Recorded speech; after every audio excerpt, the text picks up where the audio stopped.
बच्चों, आज हम कक्षा 9 अध्याय 2 बहुपद के बारे में पढ़ेंगे। बहुपद को समझने से पहले हम दो राशियों को समझते हैं, चर राशि और अचर राशि। चर राशियां वह राशियां होती हैं जिनके मान बदलते रहते हैं, अर्थात जिनके मान स्थिर नहीं रहते। जैसे यहाँ पे हमारी चर राशि है एक्स वाई जेड। इन एक्स वाई जेड के मान कुछ भी हो सकते हैं। एक्स का मान 1 2 कुछ भी, जो भी हम हल करते हो एक्स वाई जेड के मान कुछ भी आ सकते हैं। अतः ये हमारी चर राशियां। अचर राशियां 1 2 3 4 ये हमारी अचर राशियां, अर्थात जिनके मान निश्चित होते हैं। तो चर राशियां वह राशियां हो गई जिनके मान बदलते रहते हैं, और अचर राशियां वह राशियां हो गई जिनके मान स्थिर होते हैं। इनके बारे में आप पूर्व कक्षाओं में पढ़ चुके हैं। हमारी परिभाषा आती है बीजीय व्यंजक। बीजीय व्यंजक किसको कहते हैं? तो कम से कम एक चर राशि और अचर राशि के बीच गणितीय संक्रियाओं से जो व्यंजक प्राप्त होते हैं, गणितीय संक्रियाओं का अर्थ है जोड़ना, घटाना, गुणा करना और भाग करना, ये हमारी गणितीय संक्रियाएं हैं। तो कम से कम एक चर राशि और अचर राशि के बीच गणितीय संक्रियाओं से जो व्यंजक प्राप्त होते हैं उन्हें हम बीजीय व्यंजक कहते हैं। जैसे मैंने एक व्यंजक यहां पर लिखा है x प्लस 4।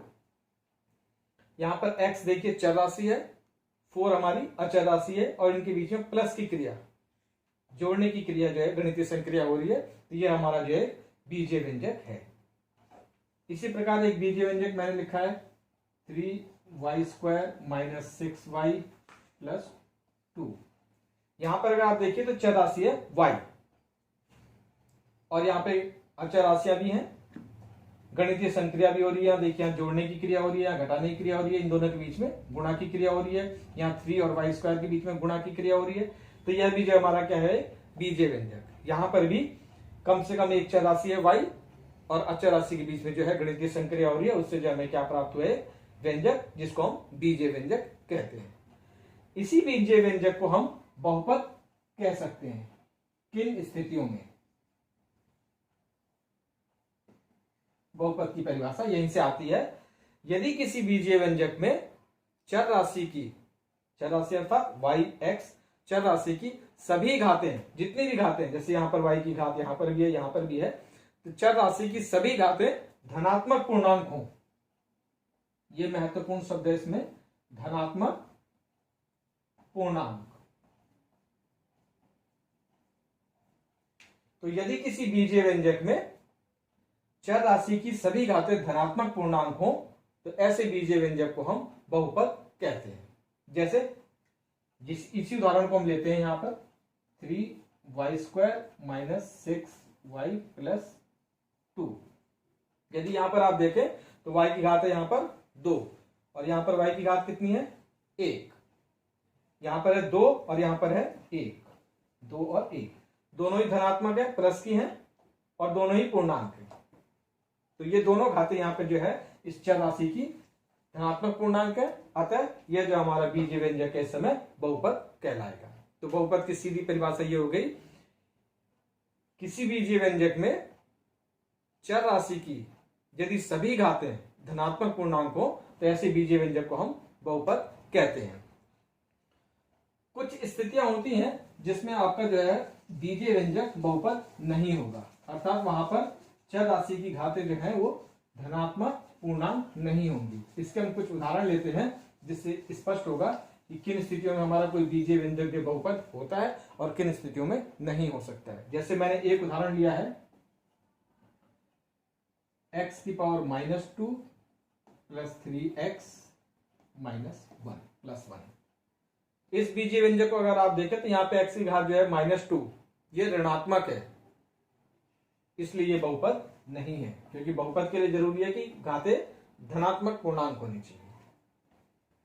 एक अन्य उदाहरण लेते हैं √x प्लस 6। ये एक बीजीय व्यंजक लिया है। यदि यहां से हम करनी का चिन्ह हटाएं तो ये बनेगा x⁻1/2 प्लस 6। और अब यदि आप यहां पर देखें तो x की जो घात है वो पूर्णांक नहीं है, 1/2 एक परिमेय संख्या p/q के रूप में है, और ये जो है पूर्णांक नहीं है। अतः यह भी जो है हमारा बीजीय व्यंजक बहुपद नहीं है। एक तीसरा उदाहरण लिया हमने 1/x² प्लस x³ माइनस 2। ये मैंने एक बीजीय व्यंजक लिया है। अभी यहां पर अगर आप देखें तो यहाँ पे x की घात है 2, ये धनात्मक पूर्णांक है, और यहाँ पर x की घात है 3, ये भी धनात्मक पूर्णांक है। तो अभी ये देखने पे लगता है कि बहुपद है, परंतु यदि इसे हम हल करें, इसको हम घातांक के नियम से जब ऊपर लाएंगे तो ये बन जाएगा x की घात -2 प्लस x की घात 3 माइनस 2। अब यदि आप देखें तो यहाँ पर x की घात जो है वो ऋणात्मक पूर्णांक है, जबकि बहुपद होने के लिए जरूरी है कि x की जो जितनी भी चर राशियां हैं उनकी घात धनात्मक पूर्णांक होनी चाहिए। तो यह भी जो है हमारा बहुपद नहीं है। तो यह कुछ स्थितियां हैं जिनमें जो आपका जो है बीजीय व्यंजक बहुपद नहीं होगा। तो हम ये कह सकते हैं, इसके बाद हमारी जो बहुपद की परिभाषा आती है वो यही है कि किसी भी बीजीय व्यंजक में यदि चर राशि की सभी घातें धनात्मक पूर्णांक हो तो ऐसे बीजीय व्यंजक को हम बहुपद कहते हैं। बहुपद के प्रकार। बहुपद को हम पदों के आधार पर विभाजित कर सकते हैं। उनमें पदों की संख्या को गिनकर हम उसे विभाजित कर सकते हैं। जैसे मैंने एक बहुपद यहां पर लिया हुआ है 3y² माइनस 4y प्लस 6। यह एक बहुपद है, चर राशि है y, और यहां पर अगर आप देखें तो 3 पद हैं। एक पद ये है, दूसरा और ये तीसरा। 3 पद है, इसलिए इसको हम बोलते हैं त्रिपदीय बहुपद। ये हमारा कहलाएगा त्रिपदीय बहुपद, क्योंकि 3 पद है। यदि इसी में 2 पद होते तो हम इसे बोलते द्विपदीय बहुपद। द्विपदीय बहुपद का कोई उदाहरण ले लेते हैं हम, x प्लस 3। यहां 2 पद है, एक पदीय है और एक पदीय है, इसलिए ये हमारा कहलाएगा द्विपद या द्विपदीय बहुपद। किसी में एक ही पद हो सकता है, जैसे एक बहुपद मैंने लिया 3x, यहां केवल एक ही पद है, ये बहुपद है। चर राशि ये है 3 या चर राशि, इनके बीच में गणितीय संक्रिया हो रखी है, तो ये जो है हमारा बहुपद है। और यहां पर देखें आप तो केवल एक ही पद है, ऐसे बहुपद को हम बोलते हैं एक पदीय बहुपद। तो इस प्रकार पदों को गिनकर हम बहुपद को अलग अलग प्रकारों में विभाजित कर सकते हैं। यदि उसमें एक पद है तो एक पदीय बहुपद कहलाएगा, यदि उसमें 2 पद है तो द्विपदीय बहुपद कहलाएगा, 3 पद है तो त्रिपदीय बहुपद कहलाएगा। इसी प्रकार से हम आगे बढ़ते जाते हैं पदों को गिनकर। इसके बाद बहुपद में जो एक इंपॉर्टेंट चीज आती है निकालने के लिए, वो है बहुपद की घात। बहुपद की घात किसे कहते हैं? बहुपद की घात को समझने के लिए एक उदाहरण लेते हैं हम। जैसे मान लीजिए मैंने यहां पे एक उदाहरण लिया है x³ minus 3x² plus x minus 2। ये एक बहुपद है, चर राशि है यहां पर x। यहां पर x की घात देखिए 3 है, यहां पर x की घात है 2 और यहां पर x की घात है 1। तो इस बहुपद में अगर आप देखें तो चर राशि की घात 3 भी है, 2 भी है और 1 भी है। तो इस बहुपद की घात कौन सी कहलाएगी? तो ध्यान रखें, किसी भी बहुपद में चर राशि की जो सबसे बड़ी घात होती है उसे ही हम बहुपद की घात कहते हैं। जैसे यहां पे सबसे बड़ी घात कितनी है? 3, तो इस बहुपद की घात क्या कहलाएगी? इस बहुपद की घात हो जाएगी 3। अर्थात जो चर राशि की सबसे बड़ी घात होगी वो बहुपद की घात कहलाएगी। यहां पे 3 है तो इसलिए बहुपद की घात हो गई 3। इसी प्रकार अगर किसी बहुपद में चर राशि की सबसे बड़ी घात 2 होगी तो उसकी घात कितनी हो जाएगी? 2। और इसी घात के आधार पे भी हम बहुपद के नाम रख सकते हैं। जैसे यहां पर इसकी घात कितनी है? 3, तो इसे हम बोलते हैं त्रिघात बहुपद, क्योंकि 3 घात है इसलिए त्रिघात बहुपद। एक उदाहरण लेते हैं x² माइनस 4x प्लस 3। यहां पर अगर आप देखें तो x की घात है 2 और यहां पर x की घात कितनी है? 1। सबसे बड़ी घात कितनी आई? 2। तो इस बहुपद की घात कितनी हो गई? इस बहुपद की घात हो गई 2। तो इसको हम बोलते हैं द्विघात बहुपद, क्योंकि 2 घात का है इसलिए इसका नाम हमने रखा द्विघात बहुपद। ये 3 घात का था इसलिए इसका नाम था त्रिघात बहुपद, ये 2 घात का इसलिए हम इसे बोलते हैं द्विघात बहुपद। कोई बहुपद आपका ऐसा भी हो सकता है जिसकी घात 1 हो। ये त्रिघात का उदाहरण था, ये 2 घात का उदाहरण था। एक मैंने बहुपद लिया है x + 4। यहां पर अगर आप देखें तो x की घात है 1, तो चरराशि x की घात यहां पे 1 ही है, तो यहां पर घात कितनी आई आपकी 1। तो जो एक घात का बहुपद होता है उसे हम बोलते हैं रैखिक बहुपद, वो हमारा कहलाता है रैखिक बहुपद। इस प्रकार हम बहुपद को घातों के आधार पर भी उनका नामकरण कर सकते हैं। यदि 3 घात का बहुपद है तो त्रिघात बहुपद, 2 घात का बहुपद है तो द्विघात बहुपद, और 1 घात का बहुपद है तो उसको हम रैखिक बहुपद कहते हैं। तो बहुपद की घात निकालने के लिए आप उस बहुपद में ये देखेंगे कि चर राशि की सबसे बड़ी घात कितनी है। जो चर राशि की सबसे बड़ी घात होती है वही उस बहुपद की घात कहलाती है। अभी आपने पढ़ा कि बहुपद किसे कहते हैं तथा बहुपद की घात हम किस प्रकार ज्ञात कर सकते हैं, किन स्थितियों में हमारा कोई व्यंजक बहुपद होता है और किन स्थितियों में नहीं होता है। उसी पर आधारित आपको एक प्रश्न दिया गया है, निम्नलिखित में से कौन कौन बहुपद हैं, बहुपद की घात भी ज्ञात करो। ये आपके 4 खंड है इस प्रश्न के, आपको बताना है इनमें से कौन कौन से बहुपद हैं, और जो बहुपद होंगे आपको उनकी घात भी ज्ञात करनी है। तो आप क्या करेंगे, बहुपद की परिभाषा क्या थी, किसी बीजीय व्यंजक में चर राशि की सभी घातें धनात्मक पूर्णांक होनी चाहिए तो बहुपद होगा। तो आप सबसे पहले इन सभी प्रश्नों में यह देखेंगे कि किस किस भाग में चर राशि, जो भी इसमें चर राशि, जैसे यहाँ पे चर राशि x है, यहाँ पर भी x है, यहाँ पर y है, यहाँ पर x है, किन किन में चर राशि की घातें धनात्मक पूर्णांक हैं। जिन जिन में धनात्मक पूर्णांक होंगी वो हमारे बहुपद होंगे, और फिर जो भी चर राशि की सबसे बड़ी घात होगी वही उस बहुपद की घात होगी। तो ये 4 प्रश्न आप हल करेंगे। अब हम पढ़ते हैं बहुपद के शून्य। बहुपद के शून्य का क्या अर्थ है। तो यदि किसी बहुपद में चर राशि के जिस मान के लिए किसी बहुपद का मान 0 हो जाता है, चर राशि का वह मान उस बहुपद का शून्यक कहलाएगा। चर राशि के जिस मान के लिए बहुपद का मान 0 हो जाएगा वह उस चर बहुपद का शून्यक कहलाएगा। इसे हम एक उदाहरण से आप समझते हैं। एक बहुपद मैंने लिया है 5x² - 3x - 2, ये एक बहुपद है। हम बहुपद को नाम भी दे सकते हैं, जैसे मैंने इसको नाम यहां पे दिया है px, क्योंकि यहां चर राशि x है इसलिए हमने इसका नाम दिया px। आप इसे hx भी कह सकते हैं, gx भी कोई भी नाम हम रख सकते हैं, hx gx, इस तरह से आप इसका कोई भी नाम रख सकते हैं। तो अगर यहां पे चर राशि y होती तो हम इस बहुपद का नाम py, जो चर राशि होगी उसमें हम यहां पे इसका नाम लिख सकते हैं। तो ये एक बहुपद है px। अब मैं क्या कर रहा हूं, इस बहुपद में x = 2 रख रहा हूं, अर्थात x का मान हमने इसमें कितना रखा, 2 रख के इस बहुपद को हल करते हैं। x = 2 रख रहे हैं, p2, यहां पे भी x की जगह 2 रखेंगे, 5x की जगह 2 रखा हमने, 2 का स्क्वायर -3, इस x की जगह आ गया आपके पास 2 - 2। इसको हल करें हम, 2 का स्क्वायर करेंगे 4, और 4 की 5 से इंटू करेंगे तो 20, -3 की 2 से इंटू करेंगे -2। 20 में से 6 माइनस करना है, 2 माइनस करना है, ये आ गया आपके पास।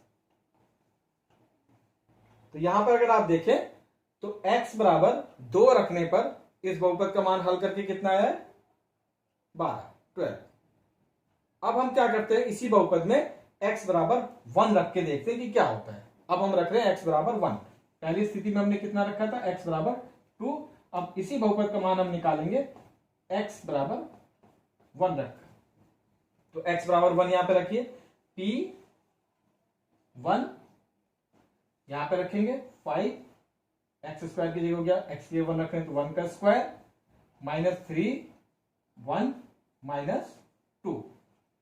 इसको हल करते हैं, 1 का स्क्वायर 1 × 5 कितना आ गया आपका, 5 - 3 × 1 3 - 2। 5 में से 3 माइनस करेंगे, 2 माइनस करेंगे, ये कितना आ गया हमारे पास, 0। तो आपने देखा कि जब हमने इस बहुपद में x = 1 रखा तो हल करने पे इस बहुपद का मान कितना आया? 0। अतः x बराबर 1 इस बहुपद का शून्यक है। चर राशि जिसके लिए किसी बहुपद का मान शून्य हो जाएगा वही उसका शून्यक कहलाएगा। जब हमने x बराबर 2 रखा था तो हल करके कितना आया था? 12। इसका मतलब x बराबर 2 इस बहुपद का शून्यक नहीं है, परंतु x बराबर 1 रखने पर इस बहुपद का मान कितना आ गया? 0। जब हमने x बराबर 1 रखा तो इस बहुपद का मान कितना आ गया? 0। अतः x बराबर 0 इस बहुपद का शून्यक है। तो हम ये कह सकते हैं कि चर राशि के जिस मान के लिए किसी बहुपद का मान शून्य हो जाता है उसे बहुपद का शून्यक कहते हैं। हमारी नेक्स्ट इसमें टॉपिक है बहुपद के अंतर्गत शेषफल प्रमेय। शेषफल प्रमेय के बारे में हम पढ़ते हैं। शेषफल प्रमेय क्या है? शेषफल प्रमेय को समझने के लिए हम एक उदाहरण ले रहे हैं। यहां पर 3x², ये कोई बहुपद है मेरा। शेषफल प्रमेय जो है भाग की क्रिया होती है 3x² - 3x + 4। ये मैंने एक बहुपद लिया है px और एक दूसरा बहुपद ले रहा हूं मैं gx x - 1। हमें क्या करना है? इस gx से px को भाग देंगे और भाग देने पे शेषफल आपको ज्ञात करना है। जैसे सामान्य हम भाग देते हैं, जैसे मान लीजिए आपको 15 को यदि 4 से मैं भाग दे रहा हूं तो हम क्या करते हैं? 4 × 3 = 12, घटाया आपने 15 में से 12 गए 3। तो ये क्या हो गया हमारा? शेषफल। ये तो सामान्य भाग की प्रक्रिया जिसकी मदद से हमने शेषफल यहाँ पे ज्ञात किया है। इसी भाग की प्रक्रिया से आप यहाँ पे भी शेषफल ज्ञात कर सकते हैं। इसको हम इससे भाग दें पूरी भाग की प्रक्रिया से और जो लास्ट में बचेगा वो हमारा क्या हो जाएगा? शेषफल। पर हम यहाँ पे क्या करेंगे? बिना भाग दिए शेषफल ज्ञात करने का प्रयास करेंगे। बिना भाग दिए शेषफल ज्ञात करेंगे। तो हमारा प्रश्न है इस gx से px को भाग देकर शेषफल ज्ञात करना है। तो हम क्या करते हैं? इस gx को 0 के बराबर रखते हैं। gx का मान कितना है? x - 1। हमने इस x - 1 को बराबर रखा 0 के, और यहां से हल करेंगे तो x का मान कितना आ जाएगा? 1 इधर आके 1, माइनस का 1 था इधर आके हो गया प्लस का 1। तो ये हमारा यहां से चर राशि x का मान कितना आ गया? 1। अब हम इस x के मान को बहुपद में रखेंगे जिसे भाग देना था, और x बराबर 1 पे इस बहुपद का मान ज्ञात करेंगे। तो x बराबर 1 हम इस बहुपद में रख रहे हैं p1। ये आ रहा है हमारे पास 3 1 का स्क्वायर -3, x की जगह रखा हमने 1 + 4। ये हो गया हमारा 1 का स्क्वायर 1 × 3 3 -3 × 1 3 + 4। इसको हल करें 3 - 3 0 + 4, कितना गया हमारे पास? 4। तो हल करके कितना है? 4। इसका अर्थ यह है कि यदि हम gx से px को भाग देंगे तो शेषफल कितना आएगा? 4। यही हमारी शेषफल प्रमेय है। अर्थात किसी बहुपद से किसी बहुपद को भाग देने पर शेषफल हम इस विधि से ज्ञात कर सकते हैं। तो यहां पर gx से px को भाग देने पर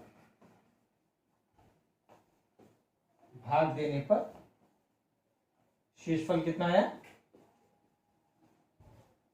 शेषफल हमें प्राप्त हुआ 4। तो यह जो है शेषफल ज्ञात करने की विधि है। gx जिससे हमें भाग देना था हमने इसको इसके बराबर रखा किसके? 0 के।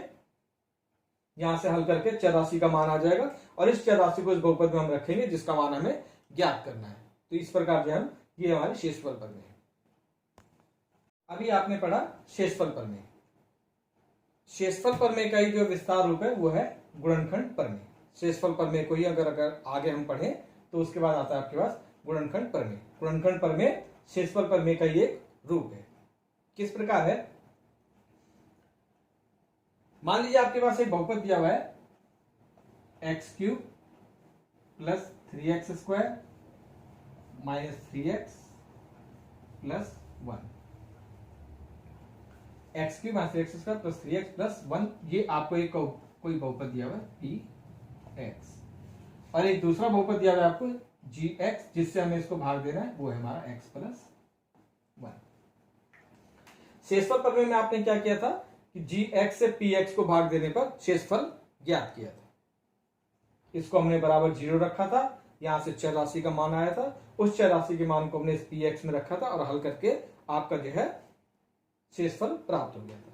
यदि यह शेषफल जो आपने इससे पहले वाला उदाहरण किया था उसमें शेषफल आया था 4, यदि यह शेषफल 0 आ जाए तो उस स्थिति में यह gx जिससे हम भाग दे रहे हैं इस px का एक गुणनखंड होगा।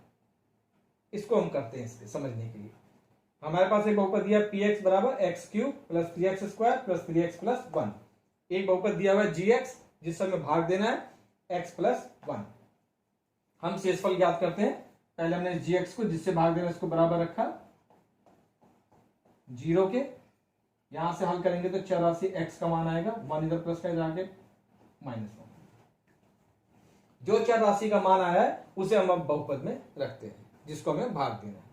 तो x की जगह हम रख रहे हैं -1, ये आएगा आपके पास p -1।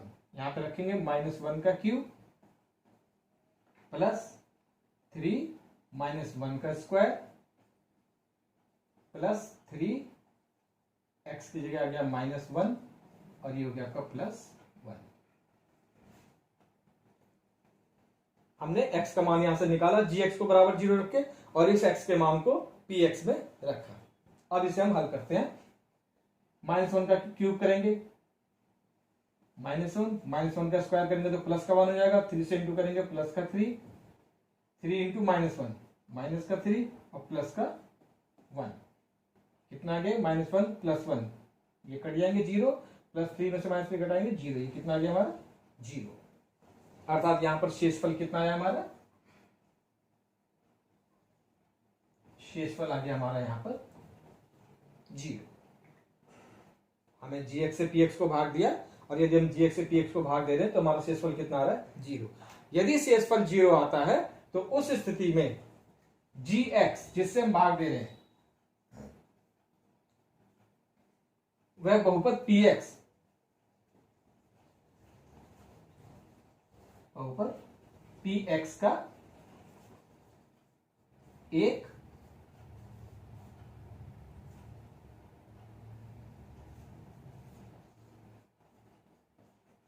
गुणनखंड होगा। ठीक है, तो यहां पर आपने देखा कि gx से हमने px को भाग दिया, हमने gx का मान बराबर 0 रखा, x का मान निकाला, इस x के मान को हमने चर राशि x के मान को हमने बहुपद में रखा, हल किया, हल करने के बाद कितना आ गया हमारा 0। अर्थात शेषफल कितना प्राप्त हो रहा है 0। इस स्थिति में gx px का एक गुणनखंड होगा। यही हमारी गुणनखंड प्रमेय है। अर्थात हम ये कह सकते हैं कि यदि gx से px को भाग देने पर शेषफल 0 प्राप्त हो तो उस स्थिति में gx px का एक गुणनखंड होगा। अभी आपने दो प्रमेय पढ़ी, शेषफल प्रमेय और गुणनखंड प्रमेय। उसी पर आधारित शेषफल प्रमेय गुणनखंड प्रमेय पर आधारित आपको यहाँ पे एक प्रश्न दिया गया है। प्रश्न है, निम्नलिखित प्रत्येक में ज्ञात कीजिए कि क्या gx px का एक गुणनखंड है। ये एक खंड ये है और एक खंड ये है। हमें बताना है कि क्या gx px का एक गुणनखंड है। यहां पर आपको px एक बहुपद दिया हुआ है और एक बहुपद दिया हुआ है gx। ऐसे इस पार्ट में आप देखें, एक बहुपद हमें px दिया हुआ है और एक बहुपद हमें दिया हुआ है gx। दोनों पार्ट में हमें सिर्फ ये बताना है कि क्या gx px का एक गुणनखंड है या नहीं। हम क्या करेंगे, gx से px को भाग देंगे और शेषफल ज्ञात करेंगे। यदि शेषफल 0 आएगा तो उस स्थिति में gx px का एक गुणनखंड होगा। यदि शेषफल 0 नहीं आएगा तो gx px का एक गुणनखंड नहीं होगा। और शेषफल ज्ञात करने के लिए हम शेषफल प्रमेय का इस्तेमाल करेंगे। जैसे हमें gx से px को भाग देना है तो हम gx को बराबर रखेंगे 0 के और यहां से आप चर राशि x का मान ज्ञात करेंगे। उस x के मान को इस बहुपद px में रखेंगे और हल करेंगे। हल करने के बाद px का मान देखेंगे कि क्या आता है। यदि इस px का मान 0 आया तो gx px का एक गुणनखंड होगा और अगर 0 नहीं आया तो gx px का एक गुणनखंड नहीं होगा। तो इस प्रश्न को आप हल करेंगे।